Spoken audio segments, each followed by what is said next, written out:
자, 그 얘기는 좀 뒤에 하기로 하고. 그래서 이제 여기에 또 대만까지 끼어들기 시작합니다. 미치겠어. 대만의 핵무장론이 등장하기 시작했습니다. 큰일이야 진짜. 자유시보 등 대만 언론에 따르면 라오홍샹 전 국방대학 명예강좌 교수는 중국이 대만과의 전쟁 발발 시 미국의 개입을 저지하기 위해 핵무장을 강화하고 있다며 핵무기 개발 필요성을 제기했습니다. 이어 중국이 1964년 첫 핵무기 실험을 마친 후 어떤 경우에도 먼저 핵무기를 사용하지 않는다는 입장을 천명했지만 대만은 예외가 될 수 있다는 입장을 밝힌 점을 상기시켰고요. 대만의 경우 3, 4개월이면 핵무기를 개발할 수 있을 것이라는 영국 국제전략문제연구소 측의 전망을 예로 들면서 대만은 최소 1년이면 핵을 보유할 수 있을 것으로 내다봤습니다. 그러면서 가장 중요한 건 비밀 유지라고 강조했습니다. 근데 이렇게 말해놓고 비밀유지 무슨 비밀유지야? 우리 멤버십 방송을 들으신 분들은 언론하고 우리만 하는 거야. 조용해. 멤버십 방송을 들으신 분들은 대만이 핵 개발을 했었던 역사와 그리고 이제 그 와중에 배신자 하나가 나타났고 IAEA한테 사찰당해가지고 모든 시설이 탈탈 털린 과거를 알고 있습니다. 근데 지금 그 당시에 이 핵 사찰을 주도했던 장관이 지금 대만의 국방장관을 지내다가 지금 국방위원을 하고 있어요. 그렇기 때문에 아마 아들이 모종의 유산으로 몰래 개발을 해놨을지도 모른다라는 음모론도 있기는 합니다. 네. 왜냐면 대만이 그 비밀 핵기지를 만들기에 너무 좋아, 조건이. 엄청나게 많은 그 석회석 동굴들이 있거든요. 그래서 이런 데다가 지하 핵시설을 하면 절대 안 들키게 할 수 있다, 뭐 이런 음모론이 있는데, 중요한 건 할 수 있는 게 아니라 하면 처맞기 때문에 안 했다는 거거든. 그렇죠. 근데 이제는 안 맞을 수 있겠다라는 자신감도 나오는 거고, 원래 이제 민주당은 4조 달러 받고 대만을 중국에다가 팔아 넘기려고 했었는데, 지금은 이제 중국이 4조 달러가 없어요. 거지야. 그렇기 때문에 받아낼 게 없거든. 그래서 이제 대만을 들쑤셔갖고 자기 무기를 팔아먹는 쪽으로 이게 지금 선회를 한 거예요. 중국이 가만히 있을까요? 아니, 근데 중국이 지금 일단 내부적인 문제 때문에, 내부 단속 때문에 뭘 못하고 있는 사이에 올해 몇몇 가지 실용적인 판매가 이루어졌습니다. 일단, F-35에 대한 판매 계획이 승인이 됐고요. 최근에 패트리어트 미사일에 대한 판매 계획이 승인됐습니다. 1조 원대 계약 규모라고 하니까 아마 이제 대만 해안을 상당 부분 방위할 수 있는 수준의 최소한 40포대 이상의 패트리어트 미사일 수출이 이미 승인이 됐어요. 이게 과거에는 중국하고 분쟁 문제 때문에 이거를 미국이 승인을 안 했거든. 근데 지금 전쟁통이잖아. 여야 없는 거야. 그래서 대만이 자신을 얻어가지고 그러면 최신형 전투기도 사고, 그리고 우리 패트리어트 미사일을 깔아놓고 나면 중국이 제공권 장악을 위해서 대만 상공으로 못 날아올 것이다 라고 착각을 하고 있는 거죠, 지금. 와, 미국 무기를 1,200억 원어치 산다고 기사가 났네요. 에이, 큰 돈이다. 큰 돈이야. 큰 돈이에요? 패트리어트만 1존인데. 말은 저렇게 해놓고 4배, 5배 더 크게 산다니까. 그 대만은 돈 많은 나라예요. 저 나라 국민들은 가난해도 나라는 돈이 많아요. 나라 왜 금부치- 돈이 많죠? 저 금부치도 엄청 많고, 그러니까 금을 많이 가지고 있는 나라 중에 이제 대만도 들어가거든요. 그리고 대만이 민주주의 국가로 보면 사실상은 공산주의 국가예요. 일부 개인의 사용 토지를 제외한 토지를 비롯한 각종 국가의 주요 시설, SOC 자원들이 다 국가 겁니다. 그러니까 처음에 그러니까 대만으로 옮겨올 때 상황을 생각하면 우린 잠시 피신해 있다가 다시 우리의 중국 본토로 돌아갈 거예요. 저기가 우리 본진이야 라고 생각했었기 때문에 일단 올 때 급하게 귀한 것들은 싹 쓸어가지고 건너오면서 사실은 우린 여기가 본진이 아니니까 여기 거를 나눠주면서 너네 여기 짐 풀고 살아 해주질 않았던 거죠. 어떻게 된 거냐면 그 당시에 건너올 때, 그러니까 대만으로 건너올 때 주은래하고 장개석이 협상을 했대요. 그래서 그 당시 상해은행을 비롯한 주요 은행에 있는 금하고 각종 미술품들을 싹 쓸어서 싹 쓸어. 쓸어서 배에다 실어가지고 나갈 수 있는 부분에 대해서 안전 운행에 대한 합의를 해줬다는 거야. 그래서 그 배가 뭐 40척인가 수송선으로 그랬다는데 그걸 갖다가 폭격해야 된다고 군부가 주장을 했다는 거지. 저거 폭격해버렸으면 저것 때문에 대만이 되살아납니다. 그랬더니 그때 모택동이가 여유있게 얘기한 거죠. 괜찮아. 어차피 도로 뺐으면 돼. 저거 우리 거야. 저거 우리 거야. 잠시 맡겨놓는 거야. 근데 결국은 못 뺏었죠.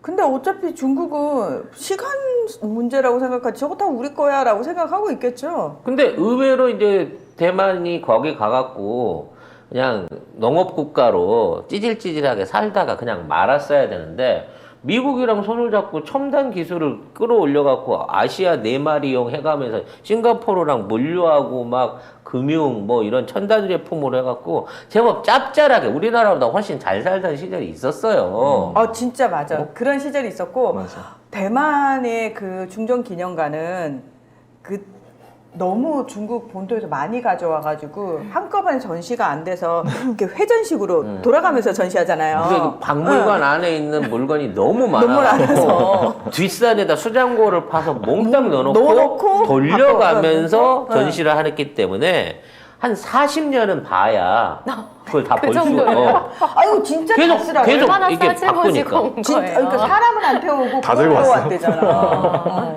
그러니까 그거지. 물잔 이 사람들은 또 안 안 싣고 온 싣고. 상태에서 그 보물만 몽땅 실어갖고 온 거야. 그러니까 아니 무슨 협상을 그따위로 하냐고. 그래서 들어와갖고 자리 차지하고 진짜 핵심 요지에 좋은 자리 있잖아. 지금 타이페이나 타이중이나 이런데 원래 원주민들이 살던 데가 그렇죠. 원래, 대만도 원래. 산에만 해서 사람 살 때는 몇 군데 없었어. 그 사람들 학살해서 다 내쫓은 거야 산으로. 그래서 대만 내에 원래 살고 있던 원주민들, 원래 살고 있던 사람들은 굉장히 감정이 안 좋죠. 그렇지. 예. 근데 지금 와서 살고 있는 애들은 사실은 대만에 충성하기도 하지만 절반은 중국이랑 거래를 해서 먹고 사는 애들이에요. 그렇죠. 그런 상황에서 이제 정치를 하는 애들만 반공산당蔡英원 같은 사람들을 앞세워가지고 이제 중국이랑 싸워볼만 하다 뭐 이런 식으로 심지어는 수복을 하겠다까지 얘기가 있었는데 아니 근데 그 수복을 하겠다는 거는 국민당은 원래 우리가 본진이니까 그러니까. 당연히 저건 우리 거야가 된 게 맞아요. 그렇기 때문에 통일이에요. 그러니까 국민당은 그렇지. 그치. 근데 민진당은 우린 저기하고 상관없고 우리는 국민당에 매우 무식하고 독재하는 저거를 무너뜨리기 위해서 우리가 정권을 잡아야 됩니다라는 체제로 나왔기 때문에 얘들은 중국 문제에 독립이지. 대해서는 아예 언급이 없었던 애들인 거야. 그렇죠. 처음에는. 근데 점점 중국하고 이제 국민당 파들이 되려 뭔가 교류를 통해서 통일에 대한 물꼬를 그렇죠. 트니까 그걸 방해하기 위해서 반중국 캐치프레이즈를 낸 거야. 영국이 대나보자하고 블랙시트 했던 것처럼 그 캐치프레이즈를 내갖고 선거를 했는데 이겨버렸네? 그 브렉시트가 정말 그렇게 시작된 거거든요. 데이비드 캐머런 총리가 보수당 인기가 뚝뚝뚝뚝 떨어지니까 이 정권 넘겨주게 생겼는데 싶으니까 자신들의 지지 세력을 결집하기 위해서 브렉시트 하겠습니다. 본인은 브렉시트 찬성론자도 아니에요. 왜냐면 투표를 한다고 해서 국민투표를 한다고 해서 그게 찬성으로 나올 거라 생각도 안 찬성이 했지. 될 줄은 생각도 안 했다는 거지. 생각도 안 하고 막 그런 식으로 국민투표에 붙이겠습니다. 하니 그러면서 이제 내세웠던 게 그거죠. 영국이 분담금을 얼마를 내고 있는지 아십니까? 제일 많이 내고 있습니다. 그 분담금을 국내로 다 돌려서 여러분께 복지 혜택을 드리겠습니다. 그러니까 우와 이렇게 된 거지. 예. 근데 막상 브렉시트를 하고 나니까 수입 물가는 졸라 비싸지고 물건도 잘 안 들어와. 영국에서는 내다 팔 것도 없고 그렇죠. 공장들도 다 유럽 대륙으로 옮겨가고 있고. 그러니까 경제가 폭망해 있는 상황인 건데 코로나까지 처맞고 있었는데 이번에 전쟁한다고 또 거기에 섣불리 손댔다가 결과 문 대통령이 유럽 방문해갖고 만들어놓은 그때 같이 하기로한 동업이 지금 다 무너진 거야. 이 우크라이나 전쟁 한 방에. 그러니까 기억하시겠지만 G7 정상회의부터 시작해가지고 계속 유럽 순방하고 전 세계 순방하면서 그 나라들은 꿈에도 1도 그런 생각을 안 했던 것 같아요. 정권이 경정권으로 넘어갈 거라는 건 정말 아니면 걔네들이 생각할 때는 지금 대한민국의 최고 전성이거든. 그렇죠. 경제 잘해, 무역 잘해, 방역 잘해, 문화 잘해. 다 이렇게 잘하고 있는 대통령을 이거를 몰아내려고 하는 야당 세력이 있다? 그리고 그 출신이 대통령을 잡아넣겠다고,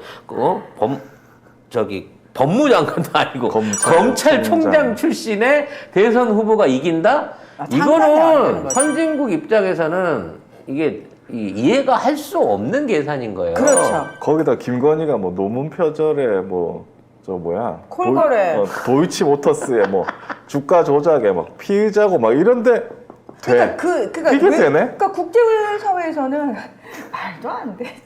그러면서 계속 갈 거라고 생각하니까 그 모든 걸 정말로 실제 믿어 의심치 않았는데 이상한 일이 벌어진 거예요. 진짜 이상한 일이 벌어진 거예요. 아무튼 대만이 지금 섣부르게 까불까불하면서 저거 하는데요. 승인만 났지 아직 들어오지 않았거든요. 들어가는 시점에 중국이 또 무슨 딜 카드를 미국에 던질지도 모르고. 그러니까 이게 국제관계가 왜 항상 정치가 생물이다라고 얘기하잖아요. 국제관계도 똑같아요. 정말 똑같은 것 같습니다. 이와 같은 그러니까 이거를 안 파는 조건으로 중국이 이보다 더 큰 조건을 내면 승인을 냈어도 수출이 안 됩니다. 우리나라 왜 KF-21 처음 만들 때 록히드 마틴이 기술 준다고 해놓고 그거 거부했어요. 외놈들이 로비해갖고 거부한 거잖아. 근데 그걸 우리가 자체적으로 만들어버리니까 이젠 방산청을 없애고 야 무리해서 우리 국산 전투기 그만 만들고 미제 F-35 편하게 사다 쓰자. 이 얘기 또 곧 나온다는 거야. 자주국방이 안 된다는 거예요. 정치를 그따위로 해버리면. 그러니까 이게 사실 대통령이라는 자리가 이런 것까지 다 고려해가지고 정말 나라를 위해서 어떤 결정을 내려야 되고 뭐 이런 걸 생각해야 되는 자리이거든요. 그러니까 아무나 앉으면 안 되는 자리인데 아무나 너무 많이 앉았네. 우리나라는 제대로 된 대통령은 지금까지 3명밖에 없었네.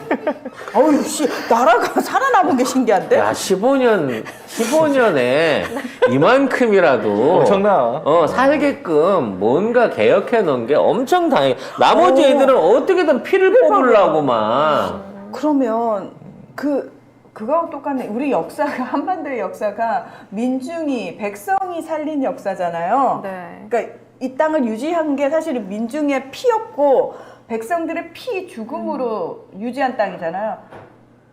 그게 지금까지도 계속되네. 정말 딱 15년밖에 제대로 된 대통령이 없었고 나머지는 다 쓰레기들이었는데 진짜 쓰레기들이. 근데 그 쓰레기들 틈에서 어떻게든 민중들이 대단해. 붙잡았네. 지금도 민중들이 나서서 붙잡고 있는 거고. 우리 대한민국 국민 여러분, 민중들 대단하다. 정말 대단하십니다. 우리 여기서 박수 한번 치고 진짜 박수. 넘어갑시다. 너무